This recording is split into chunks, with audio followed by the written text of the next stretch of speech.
একটি যুগের শেষ, যে স্বপ্নকে বুকে নিয়ে ৬টি বিশ্বকাপ খেলেছিলেন, সেই স্বপ্নের শেষ অধ্যায়টা লেখা হলো চোখের জলে।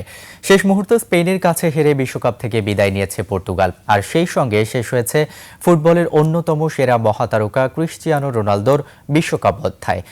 ৪১ বছর বয়সী রোনালদোর বিদায় যেমন আবেগে ভরা, তেমনি রেখে গেছে অনেক প্রশ্ন।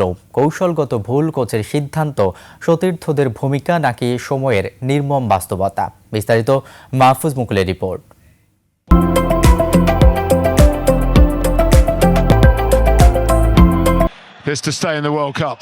শেষ বাঁশি বাজতেই যেন থমকে গেল সময়।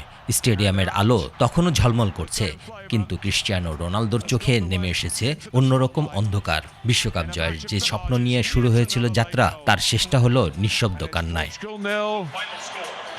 যোগ করার সময়ের প্রথম মিনিটে মিকেল মেরিনোর একমাত্র গোলে ১-০ ব্যবধানে জিতে কোয়ার্টার ফাইনালে উঠে যায় স্পেন, আর বিদায় নেয় পর্তুগাল।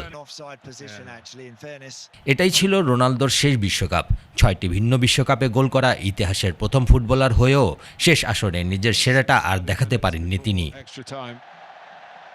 স্পেনের বিপক্ষে পুরো ম্যাচে ছিলেন প্রায় নিষ্প্রাণ। প্রথমার্ধে বল স্পর্শ করেছেন মাত্র ১২ বার, যা মাঠের যে কোনো খেলোয়াড়ের তুলনায় সবচেয়ে কম। প্রতিপক্ষের ডিফেন্স ভাঙতে পারেননি, ম্যাচেও রাখতে পারেননি নিজের স্বাক্ষর। অন্যদিকে স্পেন খেলেছে ধৈর্য আর শৃঙ্খলার ফুটবল। পুরো ম্যাচে দুই দলই একে অপরকে আটকে রাখলেও শেষ মুহূর্তে বদলি খেলোয়াড়দের সমন্বয়ে আসে সাফল্য। ফেরান তোরেসের নিখুঁত পাস থেকে মিকেল মেরিনোর দুর্দান্ত ফিনিশ, আর তাতেই নিশ্চিত হয় স্পেনের জয়।